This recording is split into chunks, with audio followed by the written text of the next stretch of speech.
Hey, what's up, lightboltjoe here. Today we are going to discuss the brand new 2021 Netflix original film, Finding Ohana, starring, I'm going to butcher everyone's names, I apologize, Kia Piahu, Alex Aono,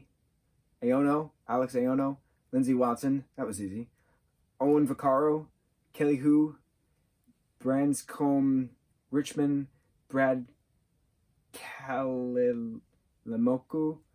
I love Hawaiian names, phrases, words. They sound great when you can like say them properly, and I feel like an idiot because I can't actually say them.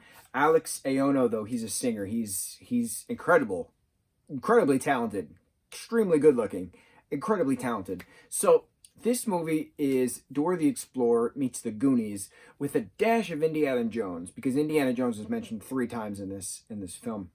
You have this family who lives in this Hawaiian family that lives in Brooklyn. Pili is Kia's character, and she like what's it called? Geoscaping. You go like treasure hunting through the cities and stuff like that. So her grandfather is ill in Oahu, so her mom and her brother, Ione, who is played by Alex, go to Oahu, handle some family debt and stuff. But Pele discovers like her grandfather's one of a journal that her grandfather owned, and it's from this guy Monk, who was like a pirate back in the day. I had to look all this up because I wanted to see how like historically accurate this was. The Spanish did occupy Hawaii at one point. The English did occupy Hawaii at one point. But the United States basically threw the Queen out during a coup, like late 1800s, early 1900s, late 1800s. And then Hawaii was like a territory for quite some time, and then like became an actual state in the 50s, I think. But like the US literally threw a coup, military coup, and threw the Queen out. And she surrendered, so she didn't die. It's a terrible story. I feel terrible now knowing this. But this story revolved around like Spanish pirates and their gold. So I wanted to see if like Spanish pirates were actually in the Pacific Ocean at some point, and they were, because a lot of the Philippines was heavily settled with Spanish conquistadors, gold and stuff. That's why a lot of Filipino people speak Spanish, because that specific language, I forget what language it is, but it's like partial Spanish mixed with other stuff, like the native language that was spoken in the Philippines before the Spanish came. It's interesting how everything changes. But anyway, I'm rambling. History, geography. Yeah, so these 4 kids inadvertently get thrown in the mix of finding treasure in a cave in a volcano that was formed by a river of lava at some point. But then, like, they find the treasure, and the treasure, like, has to stay there because, like, it's a tomb, and tombs are cursed.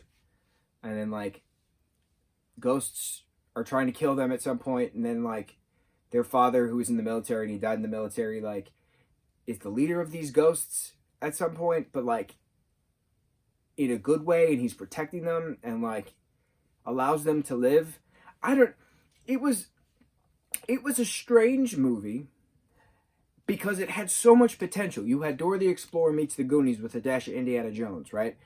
But the way the story went, it slowed really hard at various points. Like, you're going up, up, up, and then you're just going, like, what was the point of going here? And then it just plateaued, and then went up, and then down, and then plateaued. And I'm like, there's no consistency with the movement of the story. This is a 2-hour and 3-minute long movie. Could have been an hour and 28 minutes flat, would have been great. But the ending needed a little tweak. It was a little strange. It was a little strange. I know that the kids tried to explain it, but it was just very far-fetched how you're building up to this ghost attack, and like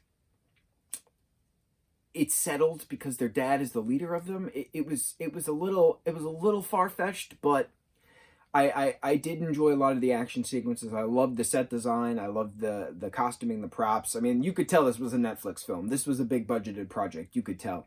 I thought the kids all did a great job working together, And the kid who played Casper, I think his name's Owen, right? He we know and love him from Daddy's Home and Daddy's Home 2.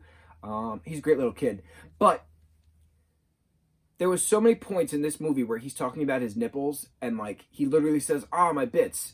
Like it was strange, and especially like Alex's character of Ione, like talking about the 12-year-old's nipples at various points, like it was a little strange, but I don't know. I guess I'm nitpicking. I did like that Alex sang a lot throughout the movie. It wasn't a musical, but he sang a lot, so that was pretty nice.